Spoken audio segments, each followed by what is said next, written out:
Recently, I posted one short on a brand new channel. It was just an experiment. Contrary to 99% of shorts, the pacing was slow, no value was provided whatsoever, and it had stock photos and text. The only thing I did was tapping into a very common human impulse and ask a riddle in a storytelling way.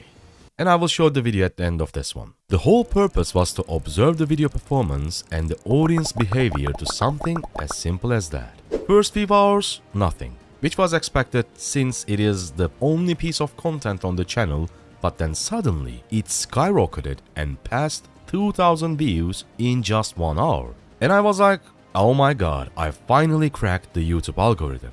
Well, I was wrong, because after that sudden increase and bunch of comments, the YouTube algorithm simply killed the video.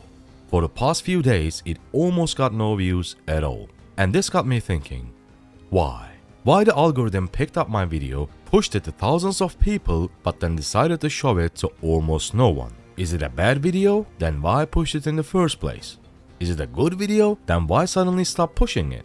Because I know for a fact that YouTube does not simply show every uploaded shorts to 2,000 plus people. There are thousands if not millions of shorts with 0, 5 or 20 views.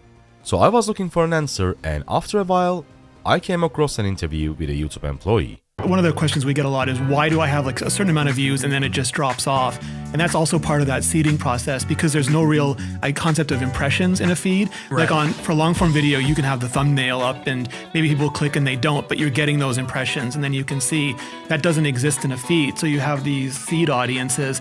And if the short is competitive, it'll take off from there. If it's not competitive, the seed audience will try and be like, oh, it's not really that much interest. And then you'll see it drop suddenly. God damn it, seed audience, you are killing my shorts. Wait, I don't even know what the seed audience is. I asked it to ChatGPT, but it was a bit too complicated, so I've changed the prompt.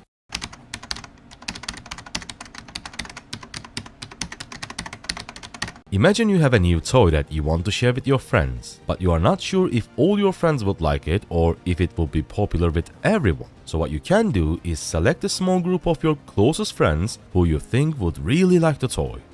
This small group is called the seed audience. You give the toy to your seed audience friends and observe how they play with it, whether they enjoy it, and what they say about it. This helps you to understand if the toy is fun and interesting for them. If your seed audience friends really like it, then it's a good sign that other kids who are similar to them might also like the toy. So a seed audience is like a small group of people that you trust and choose to try something out first. By watching their reactions and listening to their feedback, you can learn and make things better for a larger group of people later on.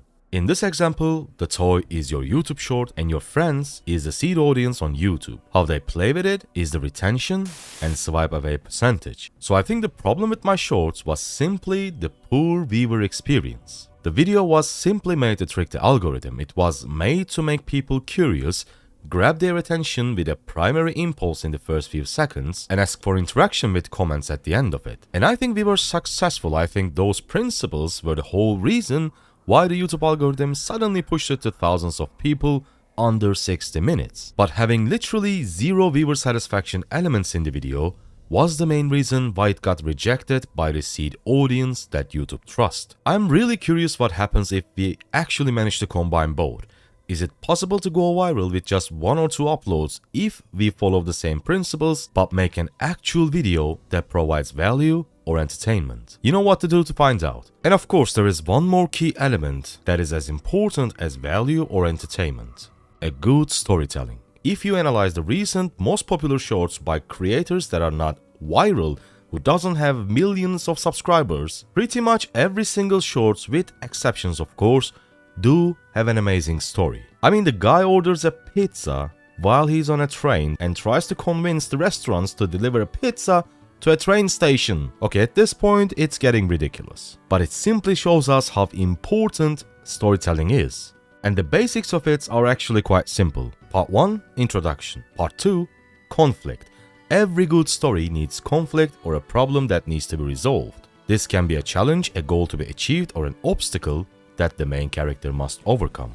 Part 3, rising action. Build suspense and tension by gradually increasing the intensity of the story. This can involve the main character facing obstacles like trying to order a pizza while he is on a moving train, encountering new challenges, or making important discoveries. Part 4. The climax. It is the turning point or the most exciting part of the story. It is the moment of highest tension where the main character confronts the main challenge or makes a critical decision. Part 5. Falling action. After the climax, the story starts to wind down. The consequences of the main character's actions are revealed and loose ends are tied up. 6. Resolution. The resolution is the final outcome of the story.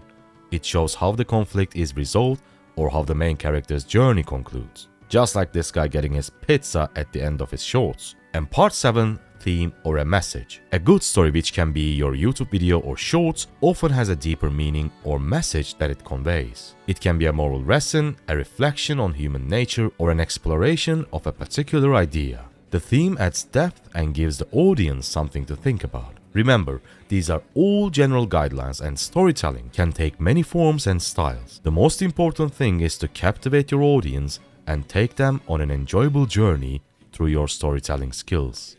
Now I will play the YouTube shorts that I uploaded, and when it's done, you will see a video card where I share the fundamentals of writing viral YouTube titles to get more views. Make sure to tap on it, and I see you there.